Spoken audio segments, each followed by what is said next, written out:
Ok, amados, hoje nós vamos estar dando continuidade ao estudo bíblico da segunda carta aos Coríntios.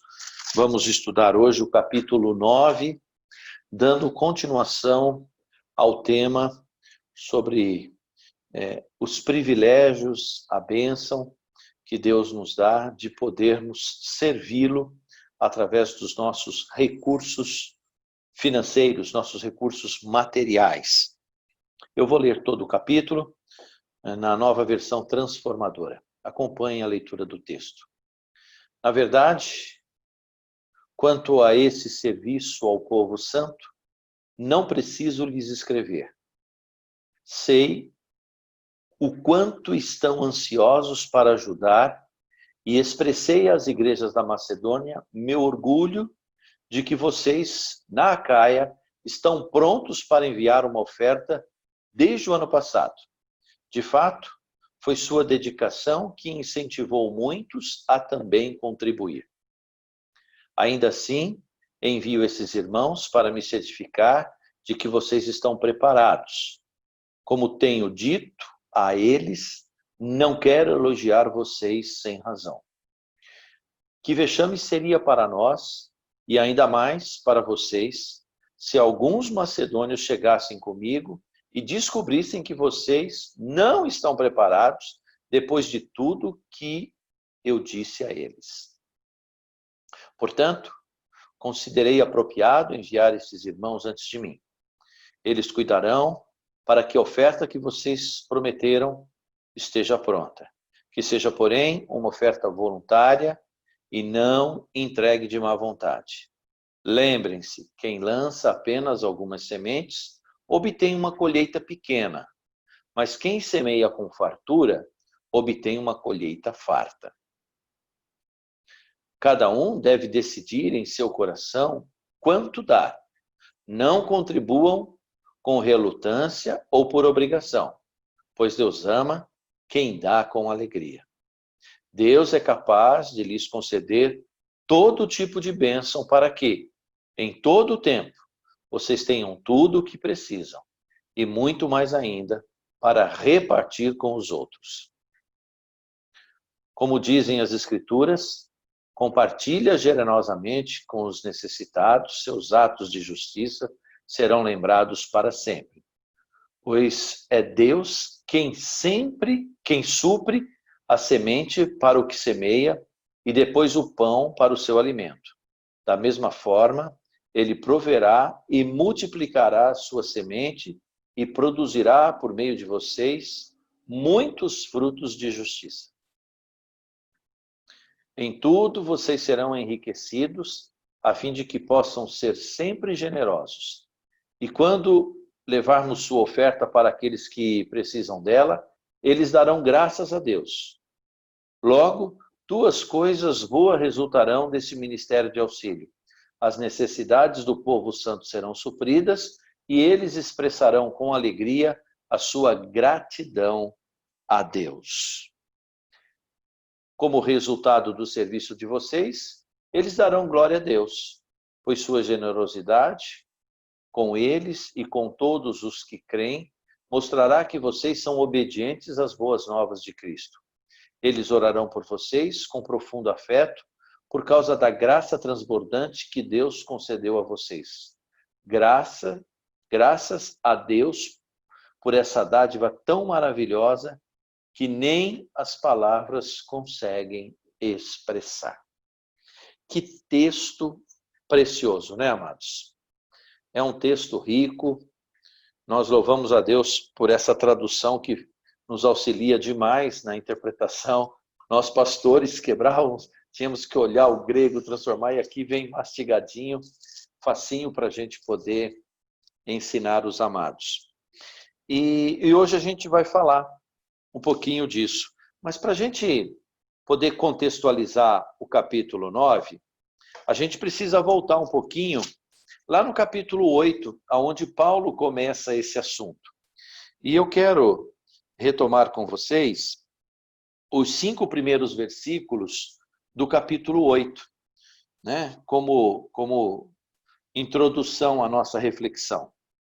Paulo aqui fala assim: agora, irmãos, queremos que saibam que Deus, em sua graça, tem feito por meio das igrejas da Macedônia. Elas têm sido provadas com muitas aflições, mas sua grande alegria e extrema pobreza transbordam em rica generosidade.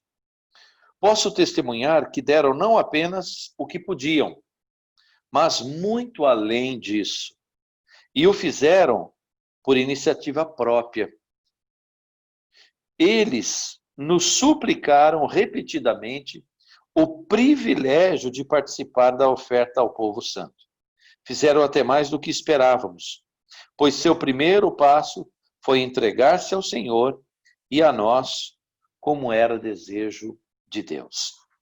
Então, eu quero trazer alguns pontos desse texto do capítulo 9 e esse início do capítulo 8 da seguinte forma.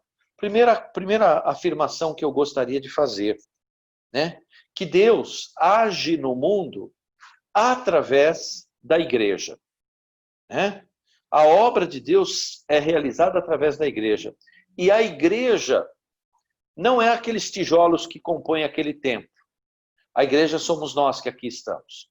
A igreja é você, a igreja sou eu, né? Então nós queremos, olha como Paulo começa o capítulo 8. Agora, irmãos, queremos que saibam o que Deus, em sua graça, tem feito por meio da igreja, ou das igrejas, no caso aqui da Macedônia, né? Agora, irmãos, quero que saibam o que Deus tem feito por meio da igreja IPI de Viliara, por meio da igreja, das igrejas evangélicas de Osasco. O que Deus tem feito, né? De que forma o nosso serviço, seja financeiro, seja dos nossos dons e talentos, de que forma isso tem contribuído para a obra de Deus. Porque não existe outra finalidade em servirmos ao Senhor que não seja esta, né? Ser instrumento, ser objeto, ser meio, ser bênção nas mãos de Deus. É isso que é o maior investimento que um crente pode fazer, que uma pessoa pode fazer, né?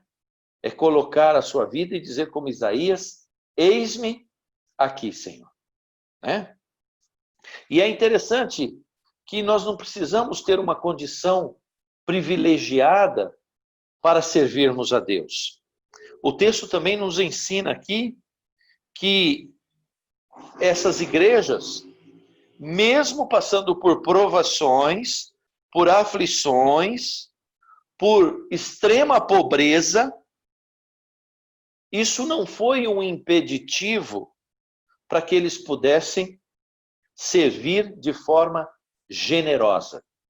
E eu li isso aqui e eu me lembrei daquela passagem de Jesus, quando aquela viúva, com seu única moedinha, foi lá e depositou. E Jesus comentou que ela deu muito mais do que... Sabe? Então, não é a quantidade que você oferta, mas é a intenção e o coração que você coloca na sua oferta, que chega à presença de Deus como um aroma, como um perfume, como um cheiro agradável, como uma expressão de amor, né? Doaram, então, e aqui tem alguns adjetivos que definem como eles fizeram e como deve ser a nossa doação.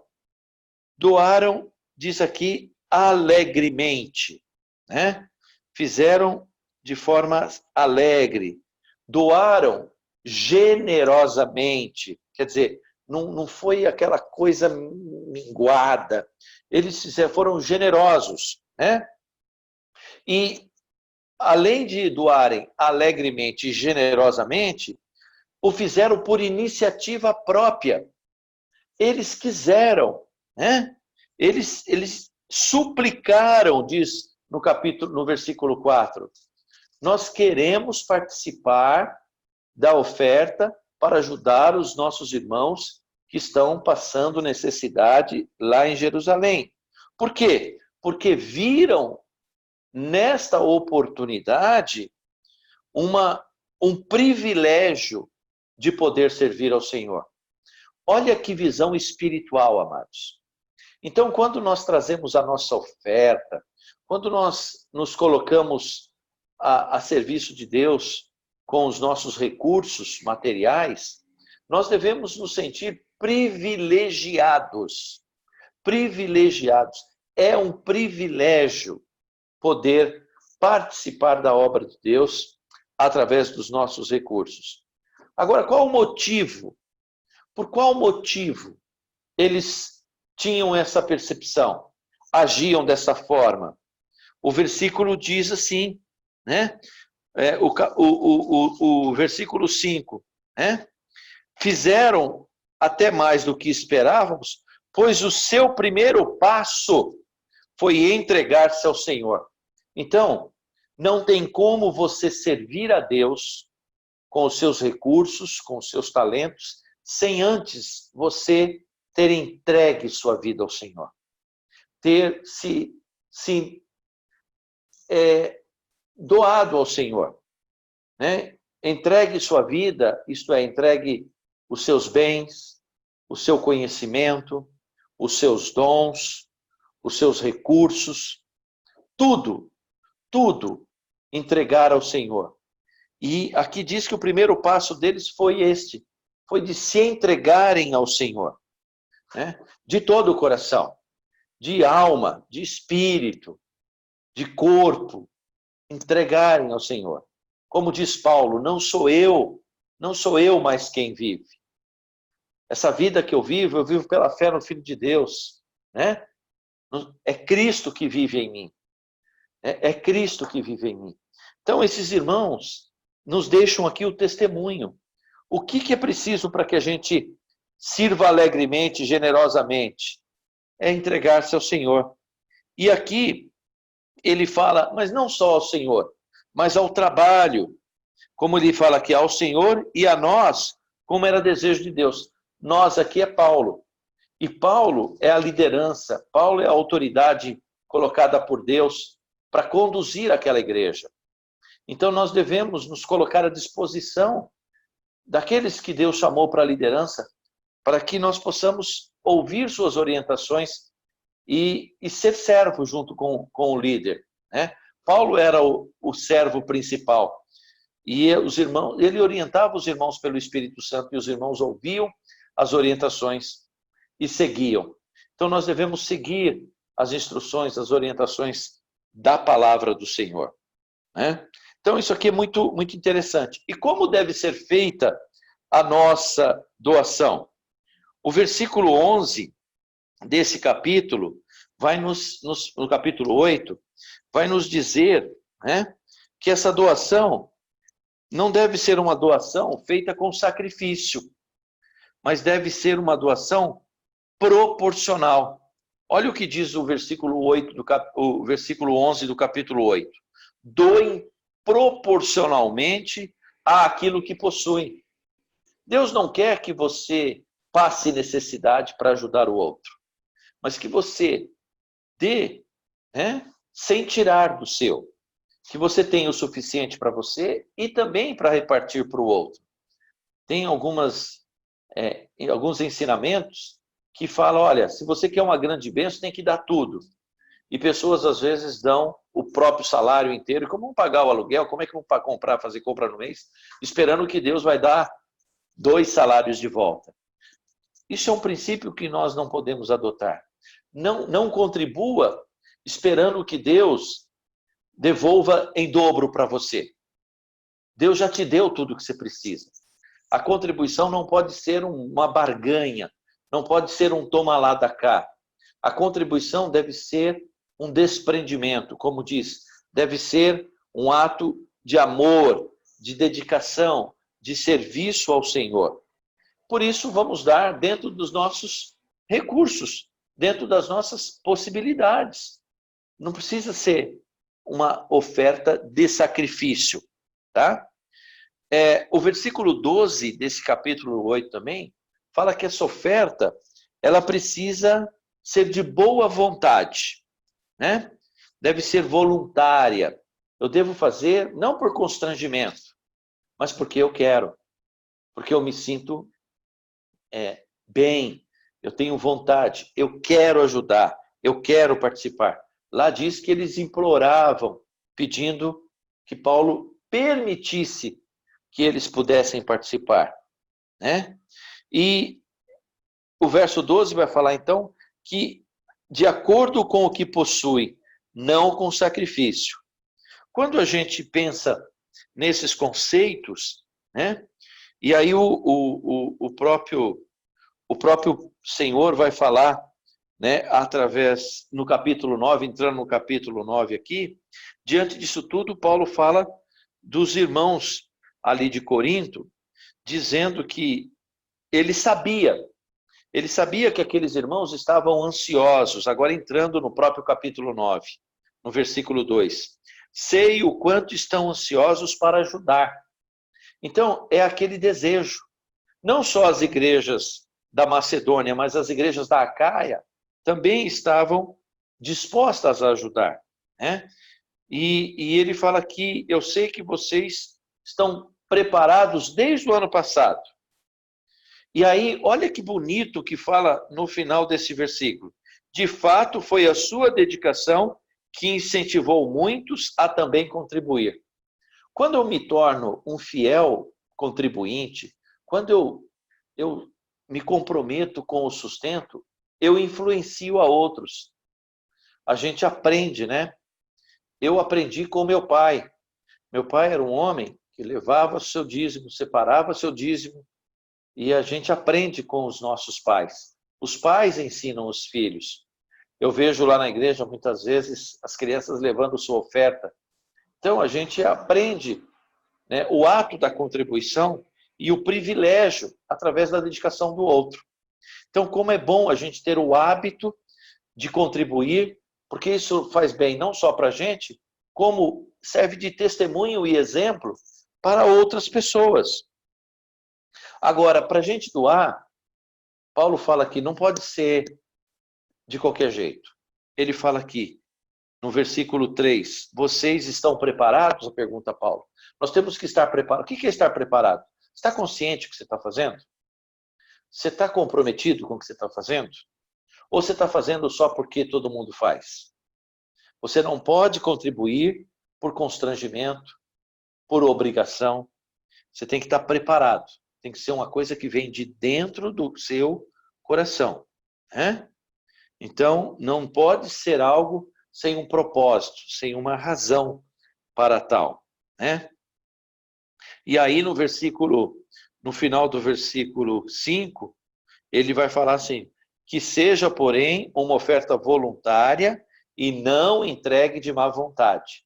Estar preparado é dar voluntariamente e não fazer o quê, né? Eu vou ter que dar esse dinheiro porque minha mulher vai pegar no meu pé, o pastor vai me... Não, se nesse espírito você não deve fazer nada. Ah, vou tocar lá na igreja, né? Porque tem ninguém, só tem eu mesmo. Não, então nem vai, entendeu? Ou eu vou ter que dar aula na escola dominical, porque ninguém quer, né? Então, não, então nem faça. Você tem que estar preparado para ser usado por Deus. Nós estamos falando o texto fala de recursos financeiros, mas isso serve para qualquer assunto. Você tem que fazer voluntário e de boa vontade, não de má vontade. Faz sentido isso para você, queridos? Né? Receba isso como palavra do Senhor, né? E aí ele fala que quando a gente age dessa forma, ele dá o exemplo do que acontece. Nós não devemos fazer para isso, mas o que acontece quando assim agimos? Olha o que o versículo 6 fala. Lembre-se, quem lança apenas algumas sementes, obtém uma colheita pequena.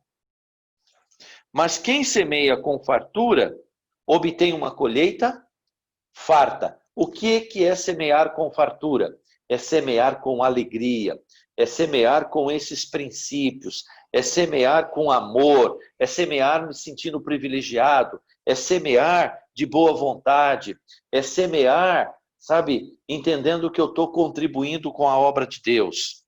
A bênção de Deus vem até nós. Às vezes nem vem em recursos financeiros, mas ela chega até nós, né? O Senhor nos abençoa. E aí ele fala, cada um deve decidir, porque a contribuição é individual, né? Vocês percebem? A contribuição é individual. Cada um deve decidir aonde? No seu coração, o quanto dar. Lá no Velho Testamento, o dízimo era uma lei. Havia lei. O judeu era obrigado a dar 10%. Nós não entendemos que o dízimo seja uma obrigação, mas é um exemplo, né? Então, eu posso decidir no meu coração, falar, eu vou dar 10% do que eu ganho, né? Mas tem que ser voluntário, tem que ser de amor. Não adianta você dar 10% e falar, ai meu Deus, eu precisava... Não, melhor você dar 1%, 2%, ou nem dar se for para fazê-lo com constrangimento. Mas você deve fazer com amor. Os 10% é uma referência, é um princípio e não um mandamento, que nós adotamos como referência. Mas cada um deve contribuir segundo propor no seu coração. De novo, ó, não contribuam com relutância, não contribuam com dó, não contribua com a mão mirrada, não contribua, porque isso não vai trazer bênção, nem para a igreja, nem para a tua vida. Então, ou por obrigação. Nós não obrigamos ninguém. Tem gente que fala assim, na sua igreja tem que pagar dízimo. Não, minha igreja não tem que pagar nem dízimo, nem não dízimo. Ninguém paga nada. As pessoas não são obrigadas a contribuir.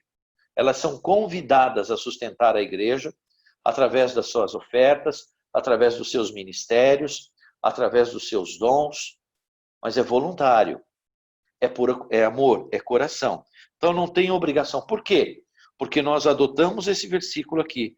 Pois Deus ama quem dá com alegria. Eu estou dando, eu não estou pagando. Não é pagamento. Dízimo não é pagamento. Dízimo é oferta voluntária. Deus ama quem dá com alegria. Deus ama quem dá com alegria. Tem que haver alegria no coração ao contribuir. Deus é capaz de lhes conceder todo tipo de bênção. Eu tenho que crer nisso. Esse dinheiro não vai me fazer falta. Porque se eu achar que aquela oferta que eu separei vai me fazer falta, então é melhor você não contribuir. Mas se você crer que Deus é capaz de te suprir com 90% dos seus lucros, dos seus ganhos, então você deve contribuir. Mas é voluntário. É você e Deus. É o seu coração na presença de Deus. E diz assim, ó, Deus é capaz de lhe conceder todo tipo de bênção para que em todo o tempo vocês tenham tudo de que precisam e muito mais ainda para repartir com outros, como dizem as Escrituras, compartilha generosamente com os necessitados. Seus atos de justiça serão lembrados para sempre. Texto da palavra de Deus. Então, deve ser uma ação, né? E a contribuição, está falando aqui com os necessitados, nós estamos lembrando aqui da MASD, né? Do nosso quilo, da nossa cesta que a gente separa. Deve ser uma expressão de amor e de carinho. Mais bem-aventurado é dar do que receber. Que privilégio é poder servir e dar graças a Deus que o Senhor tem abençoado nossa casa, o Senhor tem abençoado nossa vida, para que nós possamos abençoar a outros. E aqui no caso, era uma igreja que estava sofrendo. E as igrejas gentílicas levantaram uma oferta para socorrer aqueles irmãos ali em Jerusalém que estavam passando por necessidades. E aí ele vai terminando, né? dizendo-nos algumas coisas aqui importantes, né? Logo, duas coisas boas como resultado desse ministério de auxílio. Olha o que ele chama. A contribuição é um ministério. É um ministério de auxílio. Versículo 12, tá? Do capítulo 9. Tá? Logo, duas coisas boas resultarão desse ministério de auxílio. Quais são elas? Qual é o resultado de nós nos dedicarmos a Deus através dos nossos recursos financeiros, através dos nossos dons, dos nossos ministérios? Olha o que diz aqui, ó. As necessidades do povo santo serão supridas. Você é instrumento de Deus para abençoar teu irmão. Eu sou instrumento de Deus para abençoar meu irmão. E o que acontecerá com eles? E eles expressarão com alegria sua gratidão a quem? A você? Não a Deus. A nossa contribuição não deve trazer glória para nós. Ó, meu dízimo é o maior da igreja. Ninguém precisa saber quanto você dá. Porque o que você dá deve ser usado para glorificar a Deus. O seu ministério, o meu ministério, o ministério do reverendo Paulo, deve ser para alegrar a Deus e não para as pessoas dar tapinha nas costas da gente. Ô, pastor, belo sermão. Eu agradeço quando os irmãos falam, bonito, a gente quer receber elogio, mas não é para isso que a gente faz. A gente não depende, a gente está fazendo para Deus. Que você dê glória a Deus, que você ore por aqueles que sustentam você financeiramente, por aqueles que alimentam você espiritualmente, por todos aqueles que se dedicam de alguma forma. É Deus que deve ser louvado. A gratidão é somente a Deus. Amém, queridos?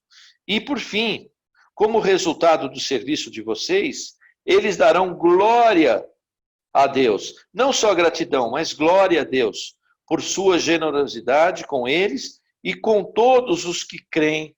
Mostrará que vocês são obedientes às boas novas de Cristo.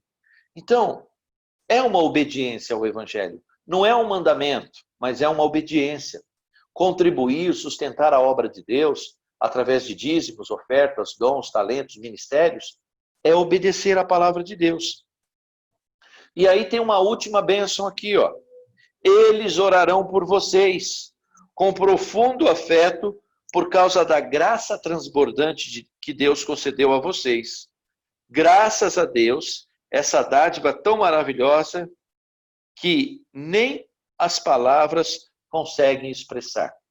Quando nós temos uma igreja comprometida com o Senhor, apaixonada pelo Senhor, é uma igreja que abunda, é uma igreja que acolhe, é uma igreja que sara, é uma igreja que restaura, é uma igreja que supre as necessidades uns dos outros.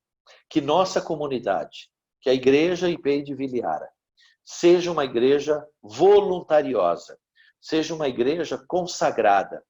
Que você, meu irmão, que está ouvindo essa mensagem agora ou posteriormente, coloque seu ministério ao serviço de Deus, não enterre seu talento, não desperdice seu tempo com coisas que não agregam valores espirituais. Jesus está voltando. Jesus vem buscar a sua igreja. E Deus quer nos encontrar fiéis. Tem muitos que estão mornos. Quando a gente está morno, a palavra de Deus diz que Deus vomita da boca.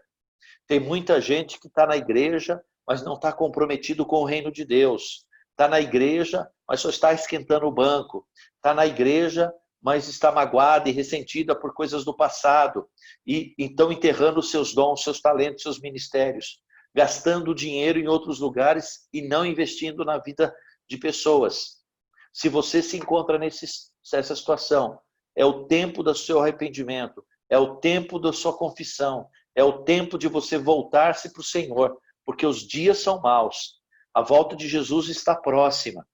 Não seja pego como as virgens nécias, com as suas lamparinas sem óleo.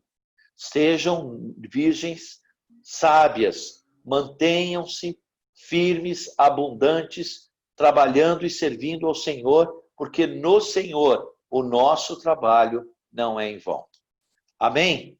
Que Deus te abençoe em nome de Cristo Jesus.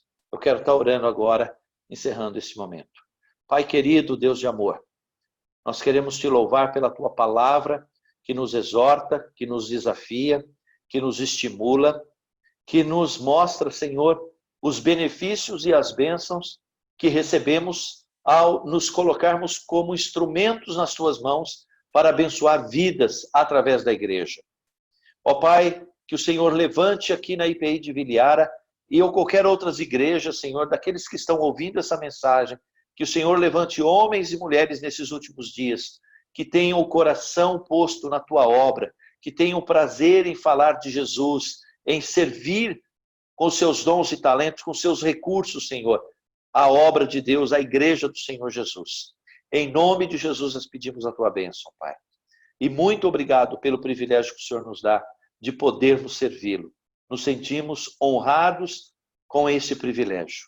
Muito obrigado por conhecermos ao Senhor e por obedecermos a tua palavra. Em nome de Jesus é que oramos. Recebei a bênção. Que a graça do nosso Senhor Jesus Cristo, o amor eterno de nosso Deus Pai, que as ricas e preciosas consolações do Espírito Santo estejam sobre sua vida, sobre a igreja do Senhor Jesus, hoje e para todos sempre. Amém. Que Deus te abençoe. Amém?